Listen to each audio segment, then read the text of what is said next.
Happy New Year, great people. It is an honor to bring to you the first installment of your one-stop shop sports business show, Sport Exchange in 2020. My name is Jide Olanu. Now, let's get down to business with the news, another component of the show after this breather.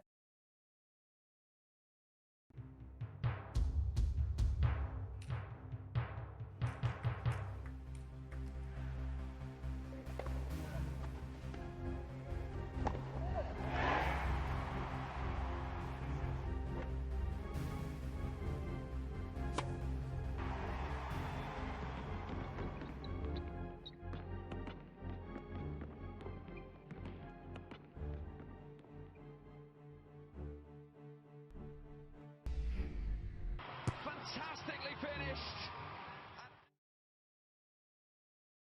All right, welcome back. Now the news. Super Eagles and AS Monaco forward Henry Onyekuru has signed a management deal with the Nigerian company, Block Sport, making the announcement through the company's Twitter handle, and I quote, "It is with excitement that we announce that the Nigerian professional footballer Henry Onyekuru, who plays as a forward for League One side AS Monaco, has signed a brand management deal with Block Sport. A UK-based company facilitated the deal, which saw the player put pen on paper at the Lagos office of Plug Entertainment.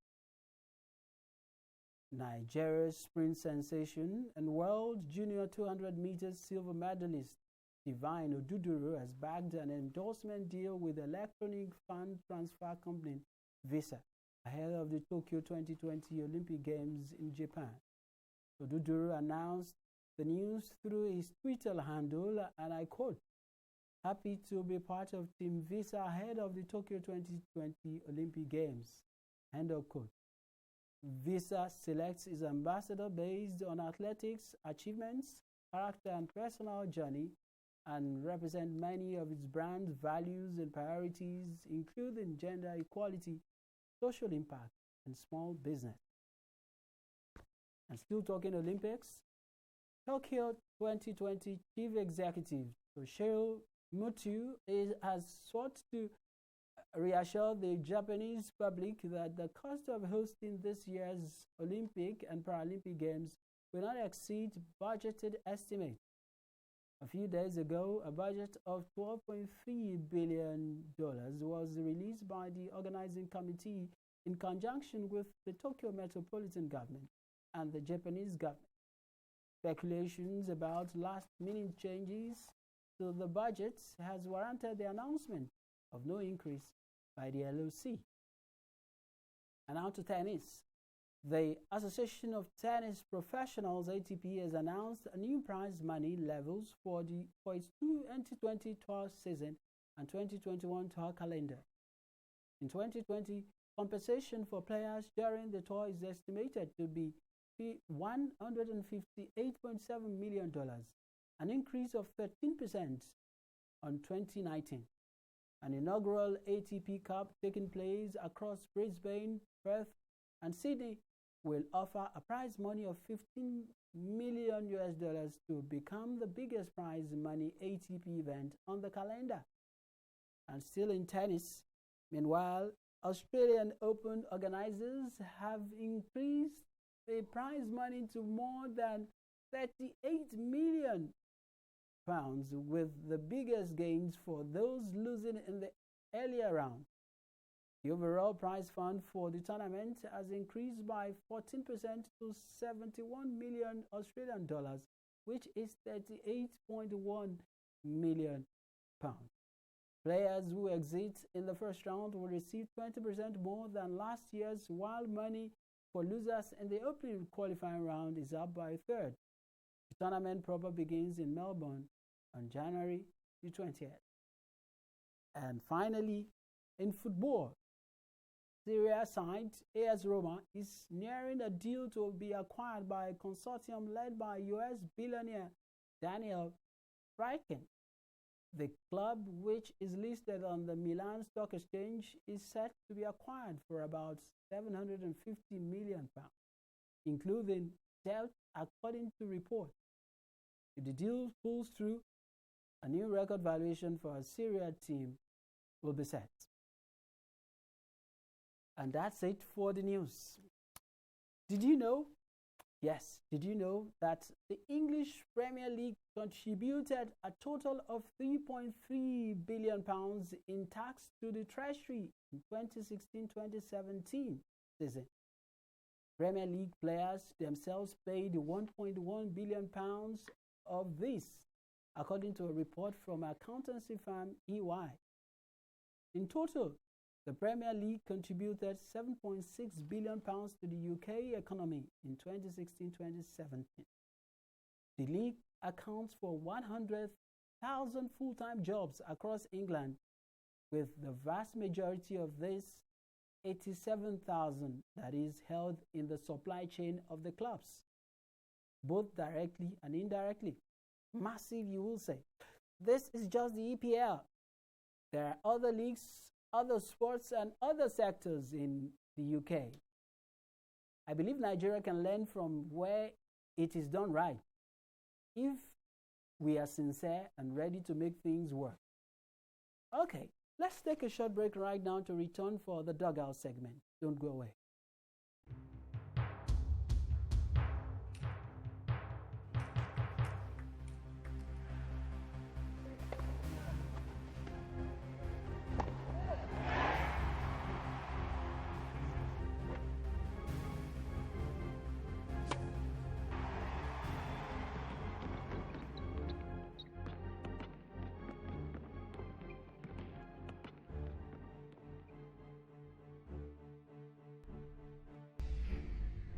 Fantastically finished. Welcome back. It's still Sport Exchange. Now, two events shaped the sports business industry in Africa for me in 2019. One is the Premier Soccer League in South Africa, posting a profit of over 1 billion rands in 2018-2019 season in an economy that is in recession. Is it not the round leather game where 11 people on both sides run after a small round leather? Yes, it is. You are right, but it is money spinning. The second one is the story of Visit Rwanda, an initiative of the Rwandan Tourism Board in partnership with Arsenal FC of England. The project was set at promoting Rwanda as a destination point. Guess what? The last time I checked, the Visit Rwanda Arsenal sleeve sponsorship has resulted in benefits valued at $36 million in just 1 year, according to Rwanda Development Board. What are the lessons for the Giant of Africa to learn in the absence of no vibrant football league and tourism sector? On that note, I want to welcome my guests to the shows. Yes, that's Sport Exchange today. I have Blessing Oguli, a sport business executive who is joining me on the dugout segment. Blessing, it's my pleasure to have you on the show. It's a pleasure, and happy New Year to you and our viewers at home. Yeah, thank you very much. I wish you the same. Blessing, now let's talk about what are the missing links. You just heard the intro. PSL, Rwanda. What's happening to the Giant of Africa? I think it's the structure that is the missing link. When the PSL started years ago, they came out and put in place the right structures, the enabled structures that is the league can thrive on. And that's what they're reaping today. From the onset, they knew what they wanted. They didn't have in mind to do a wishy-washy league. They knew what they wanted. The chairman of the PSL board is Ivan Koza. He's a wealthy South African. He's into mining and diverse businesses. He runs a football club, I think it's Sundowns or Pirates. So he knows what he wants. He's not hungry. He's not coming on the apron string of somebody trying to front for somebody to run the league and make money for their courts. They had a structure.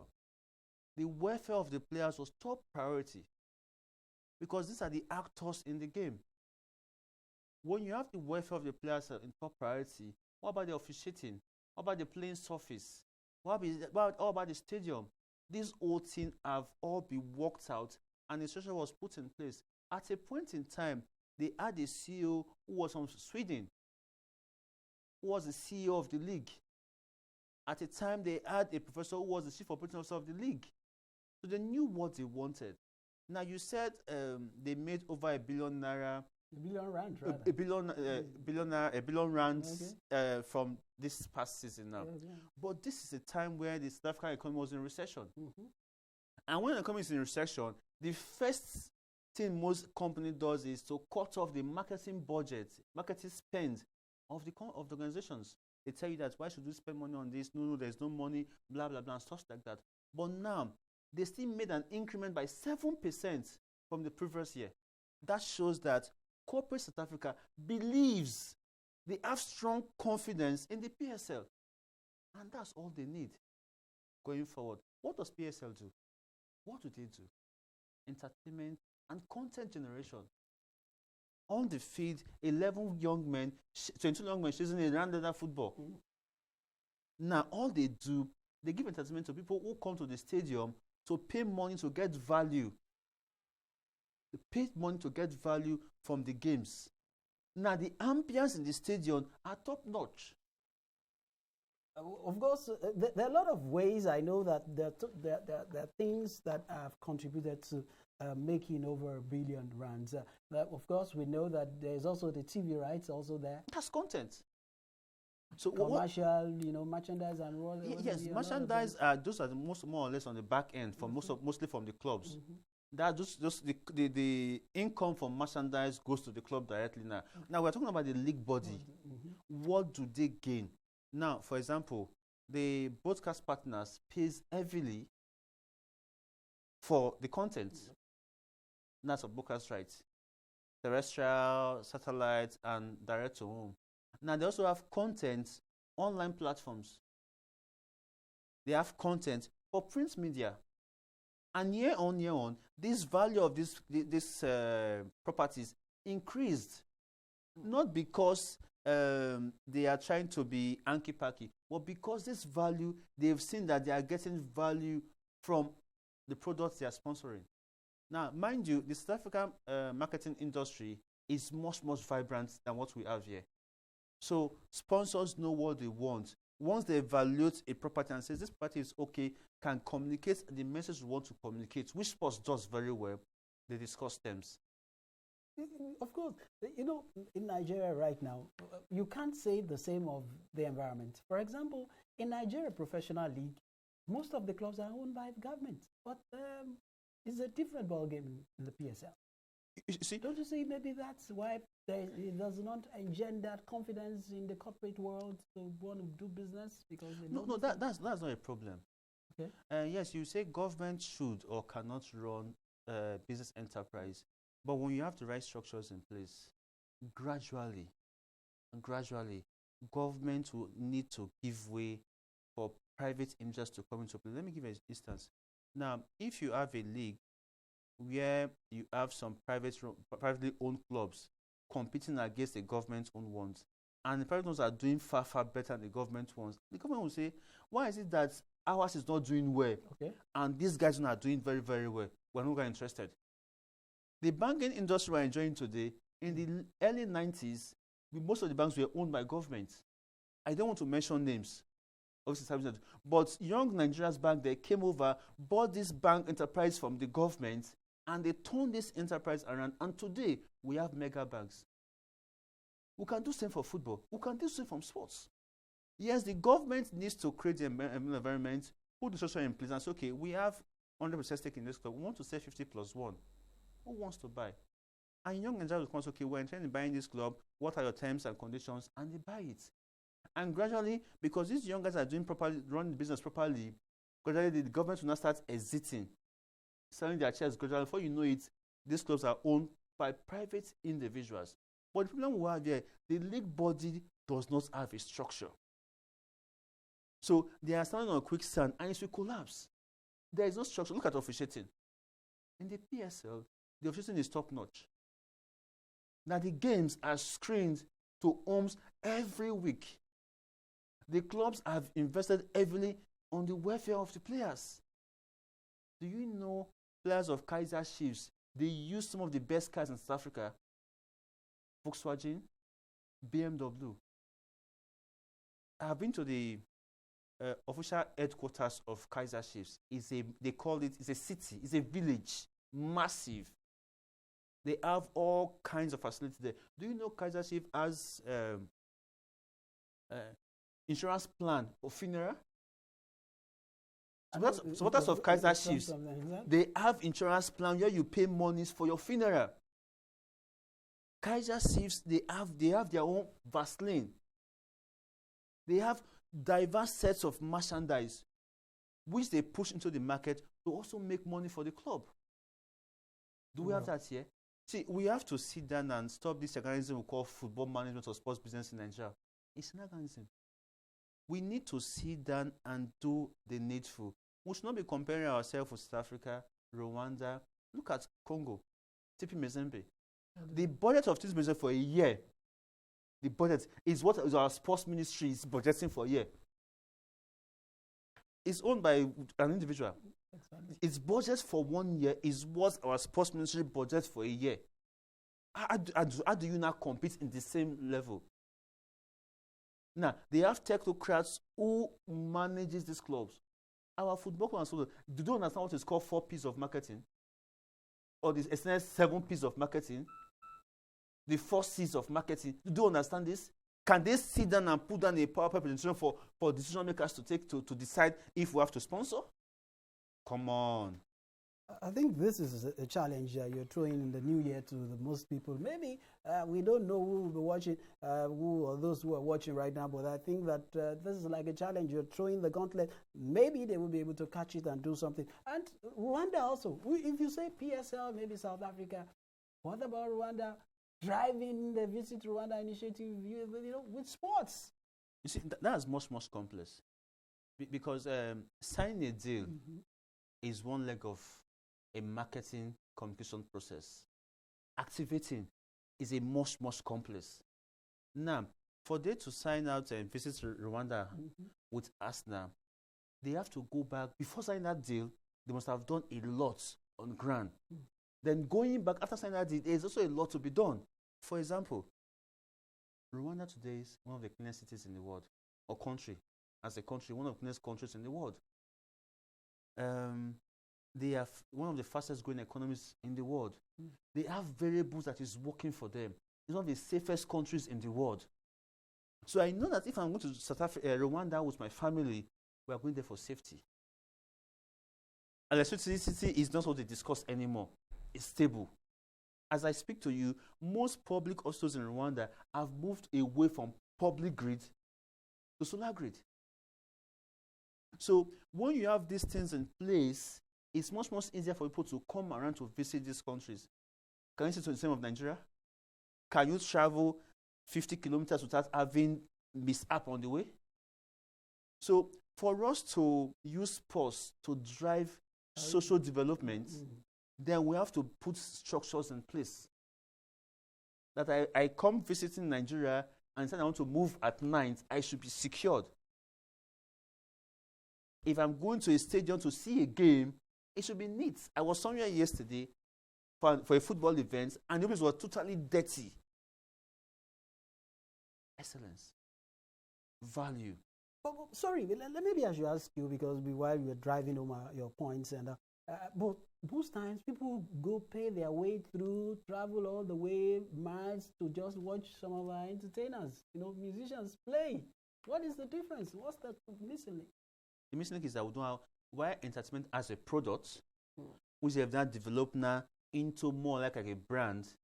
Football and sports doesn't have that product. For example, what sponsors want to see is eyeballs. How many eyeballs will be in the event center? How many eyeballs will be at home to see our events? That's what they're paying for. For every naira they are giving to you for an event, they also have to spend another 2 naira to activate that event. So for them to return on investment, now they have shareholders. They have decision makers who will now come to marketing head and say, we gave you 20 million to sponsor this event. Where is the value we are getting? No man wants to put his or her head on a shopping board.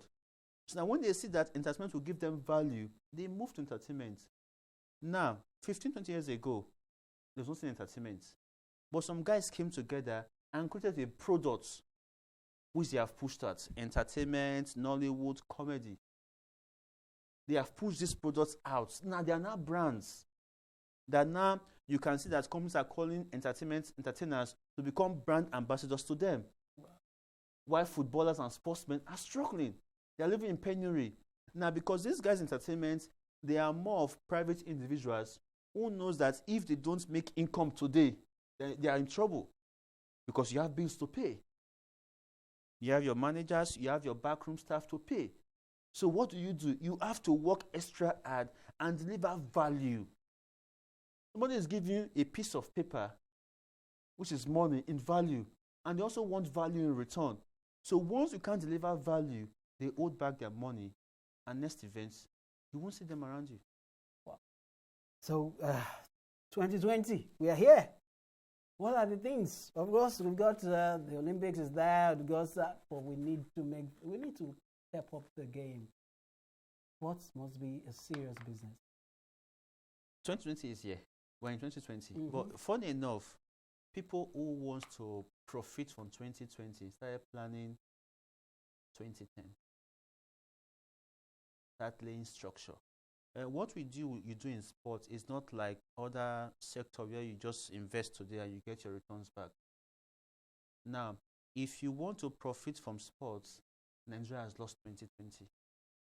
I've also lost 2021. Well, I've lost 2020. We should start planning for 2024 upwards. Why did I say so? Now, the eyeballs that we need, they are not there now. So we have to go back to the grassroots and start grooming young kids to start consuming sports. Let me give you an instance. Summer just passed a couple of months ago. Not one single federation in this country organized sports coaching clinic for kids, introduce them to the sports. Now, we have two forms of consumption of sports. Those who participate, the athletes, and those who come to view as consumers. Now, if you introduce 200 kids into a sport, let's say volleyball, in 3 years' time, just 20 of them may continue as athletes. The other 180 will now be consumers as spectators. So these are the persons who will now bring monies for you to pay into your venues. These are the persons who will now going to be corporate executives. So when you come with a project to say, I want to organize a volleyball event, they connect with you. It's their passion. It's a life they have lived before. It's a life they still live part-time basis. I will just ask you, what do you want to do? They can connect to you easily. But when you take a project to somebody who does not understand what you do and says, come and sponsor volleyball. What is volleyball? The last connection I had with volleyball was during NYC that we were forced. So there is no connection. Wow.